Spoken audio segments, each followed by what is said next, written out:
নমস্কার, কৃষি খামার চ্যানেলে আপনাদের স্বাগত। আজকে আমি দেখাচ্ছি গাছের রিপোর্টিং করা। তো আমি উত্তর দিনাজপুর থেকে কিছু অথেন্টিক ভ্যারাইটির গাছ এনেছি। তো এটা একটা দার্জিলিং জায়েন্ট, আর এটা হলো একটা হাইটু কমলা।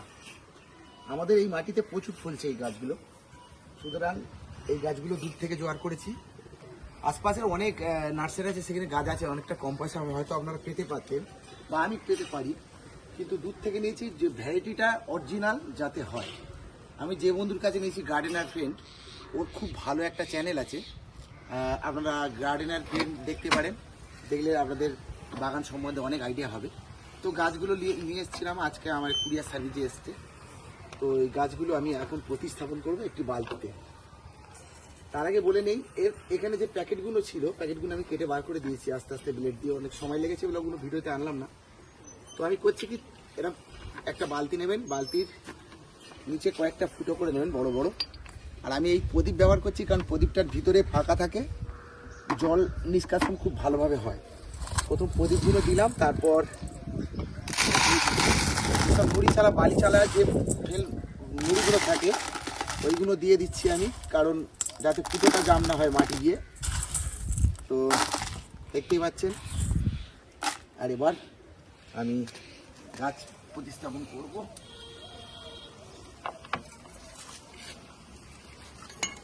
এখন নিচে একটু বেড করে নিতে হবে মাটি দিয়ে।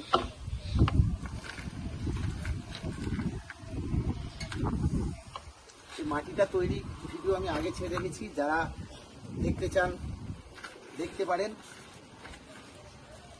সব রকম গাছের জন্য কি মাটি তৈরি করা উচিত। তো প্রথমে আমি বসাচ্ছি একটা দার্জিলিং জায়েন্ট। দেখুন, গাছ যখন বসাবেন যতটা পারবেন মিডিলে রাখা, চারদিক দিয়ে একটু মেপে নেবেন, নিয়ে মিডিলে বসাবেন। গাছের কাণ্ডটা সমান রাখবে, উপরে যত বেঁকা থাকে যা থাকে ওগুলো সব সোজা হয়ে যাবে সময়ে।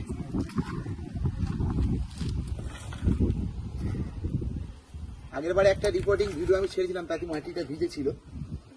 তো এটা মাটি পুরো আমি শুকনো করেছি, অনেক দিন ধরে মাটিগুলো তৈরি করা। আর কিভাবে করতে হয় দেখুন একবার, পুরো ইজি প্রসেস। একটু চেপে দেবেন মাটিটা। মাটি ফাঁকা থাকলে ভিতরে বেশি জল ধারণ করে রেখে দেয়, মাটি টাইট থাকলে জল ধারণ কম করে, জল বেশি থাকলে গাছের গোড়ায় ফাঙ্গাস লেগে গাছ নষ্ট হয়ে যায়। সুতরাং আপনারা মাটিটাকে যতটা পারবেন চেপে চেপে দেবেন, প্রয়োজনে কোনো কিছু দিয়ে চেপে দেবেন ভালো করে।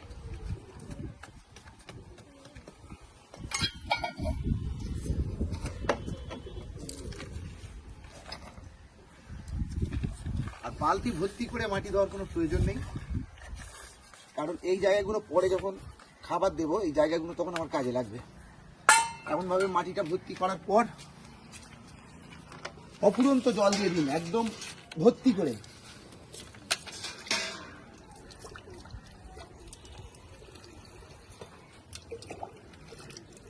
এমনভাবে জল দেবেন যেন পিছন দিয়ে জলটা বেরিয়ে যায়, পুরো ভর্তি করে জল দেবেন।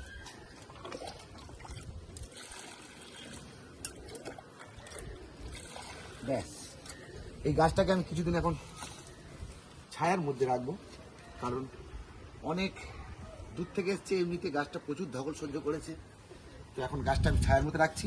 এই ছিল আমার ভিডিও, ভালো লাগলে একটা লাইক দেবেন।